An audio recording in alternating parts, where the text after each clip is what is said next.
ವರ್ಷದ ಕನಸು 1 ವರ್ಷಲೇ ಬೇಕಾ ನಿಮಗೆ ಮಾಸ್ಟರ್ ಕೋಚ್ ಸತ್ಯ ಬನ್ನಿ ಅಂತಂದು. ಅರೇ ಏನಿದು ಅರ್ಥ ಆಗಲಿಲ್ಲ.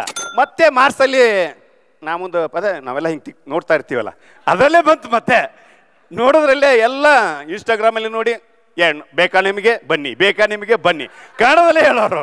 ಈ ಸತೆ ಬಿಡಬಾರ್ದು ಅಂತ ಹೇಳಿ ಮಾರ್ಚಲ್ಲಿ ನಾನು ಕ್ಯಾಚ್ ಮಾಡಿಬಿಟ್ಟು ಇನ್ನೇನು ದೊಡ್ಡ ಫಿಶ್ ಸಿಕ್ತು ನನಗೆ. ಯಾಕಂದರೆ ನನ್ನ 10 ವರ್ಷ ಕನಸು 1 ವರ್ಷದಲ್ಲಿ ಸಿಗುತ್ತೆ, ದೊಡ್ಡ ಫಿಶ್ ಇದೆ ಇಲ್ಲಿ ಅಂತೇಳಿ ಚೆನ್ನಾಗಿ ಸಿಕ್ತು ನನಗೆ. 21 ಡೇಸಲ್ಲೇ ಇದ್ದ ಬಿಸ್ನೆಸ್ಸನ್ನೇ ಇನ್ನೊಂದು ಬಿಸ್ನೆಸ್ ಸಾಧನೆ ಮಾಡ್ಬೋದು ನೀವು ಅಂತಂದು ಹೇಳಿಕೊಟ್ಟವರು ಸತ್ಯ ಅವರು. ಯಾಕೆ ಈ ಮಾತು ಹೇಳ್ತಾ ಇದ್ದೀನಂದರೆ, ನನ್ನ ಬಿಸ್ನೆಸ್ಸು 50 ಕೋಟಿ ಇದೆ, ನಾ ಇನ್ನೊಂದು ಬಿಸ್ನೆಸ್ ಸ್ಟಾರ್ಟ್ ಮಾಡಿದೆ. ಸೂರತ್ ಬಿಸ್ನೆಸ್, ಸಾರಿ ಬಿಸ್ನೆಸ್ ಸ್ಟಾರ್ಟ್ ಮಾಡಿದ್ದಾರೆ ಜೊತೆ 20 ಲಕ್ಷ ರೂಪಾಯಿ 21 ದಿವಸದಲ್ಲೇ ನಾನು ಸ್ಟಾರ್ಟ್ ಮಾಡಿಬಿಟ್ಟು 21 ದಿವಸದಲ್ಲೇ ಅದನ್ನು ಚಾಲೂ ಮಾಡಿದೆ ಬಿಸ್ನೆಸ್. ಯಾವುದಪ್ಪ ಅದು ಹ್ಯಾಡು ಅಂತ ಅಂದರೆ, ರಿಷಿಕೇಶಲ್ಲಿ ಎಲ್ಲ ಬಿಸ್ನೆಸ್ ಓನರ್ಸ್ಗಳು 7 ಡೇಸ್ ಫೋನನ್ನು ಆಫ್ ಮಾಡಿ ಸೊ ಅವರು ಈ ಪ್ರೋಗ್ರಾಮ್ನ ಅಟೆಂಡ್ ಮಾಡ್ತಿದ್ದಾರೆ ಅಂತ. ಸೊ ನಾನು ರಿಜಿಸ್ಟರ್ ಆದೆ. ದೆನ್ ನಾನು ವೆಬಿನಾರ್, ಸತ್ಯ ಸರ್ದು ವೆಬಿನಾರ್ ಅಟೆಂಡ್ ಮಾಡಿದೆ.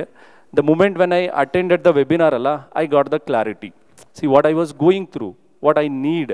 ಸೊ ನಾನು ಈ ಬಿಸ್ನೆಸ್ನ ಸ್ಕೇಲಪ್ ಮಾಡಲಿಕ್ಕೆ, ಮಲ್ಟಿಪ್ಲೇಯರ್ ಮಾಡೋದಕ್ಕೆ, ಮತ್ತು ಇವಾಗ ನನಗೆ ಟೈಮ್ ಫ್ರೀಡಮ್ ಬೇಕಂದರೆ ಏನಂತ I got a proper clarity. And immediately I become S N A diamond member. After becoming a diamond member, step by step ನಾನು ಇಂಪ್ರೂವ್ಮೆಂಟ್ ಮಾಡಿದೆ. ಲೈಕ್ ಫಸ್ಟು ನಾನು ಅವ್ರಿಗೆ ಹೇಗೆ ಲೇಸರ್ ವರ್ಕ್ ಮಾಡೋದು ಅನ್ನೋದನ್ನು ಟ್ರೈನ್ ಮಾಡಿದ್ದೀನಿ. So I created a gamification for my team also. ಇವಾಗ ನಾವು ಮಾತ್ರ 2x 3x ಅರ್ನ್ ಮಾಡಿದ್ರೆ ಆಗಲ್ಲ, end of the day team ಕೂಡ ಅದನ್ನು ಅರ್ನ್ ಮಾಡಬೇಕು ಅನ್ನೋದನ್ನು ಕ್ರಿಯೇಟ್ ಮಾಡಿದ್ದೀನಿ. ಓವರ್ ಆಲ್ ಟೀಮ್ ಅಂತ ಬಂದರೆ I am so happy that I build one quality team. Divine touch ಪ್ರೋಗ್ರಾಮ್ನ ನೋಡಿ ಅದು ನನ್ನ ಕನಸಿತ್ತು, ಡ್ರೀಮ್ ಇತ್ತು.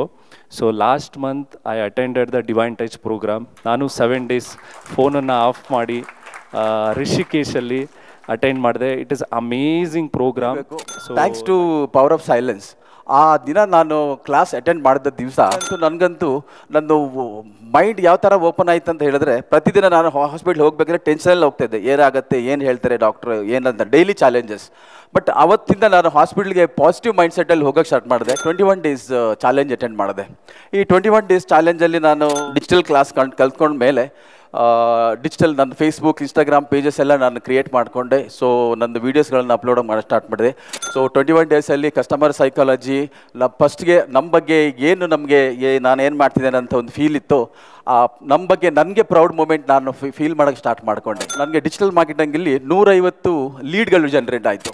ಸುಮಾರು 4 ಕೋಟಿಯ ಒಂದು ಕಮರ್ಷಿಯಲ್ ಪ್ರಾಜೆಕ್ಟನ್ನು ಕ್ಲೋಸ್ ಮಾಡಿದೆ. ಆ ಪ್ರಾಜೆಕ್ಟನ್ನು ಸಕ್ಸಸ್ಫುಲಿಯಾಗಿ ಕನ್ಸ್ಟ್ರಕ್ಷನ್ ಮಾಡ್ತಾ ಇದ್ದೆ. ಪ್ರಾಫಿಟ್ ಮಾಸ್ಟ್ರಿಯಲ್ಲಿ ಫನಲ್ ಬಿಸ್ನೆಸ್ ಯಾವ ಥರ, ಸೊ ಬರೀ ಕನ್ಸ್ಟ್ರಕ್ಷನ್ ಬಿಸ್ನೆಸ್ ಮಾಡ್ತಿದ್ದ ನಾನು PB ಸ್ಟ್ರಕ್ಚರ್ ಕೆಲಸ ಸ್ಟಾರ್ಟ್ ಮಾಡೋಕ್ಕೆ ಇಂಟೀರಿಯರ್ಗೆ ಫೋಕಸ್ ಮಾಡೋಕ್ಕೆ ಶುರು ಮಾಡಿದೆ.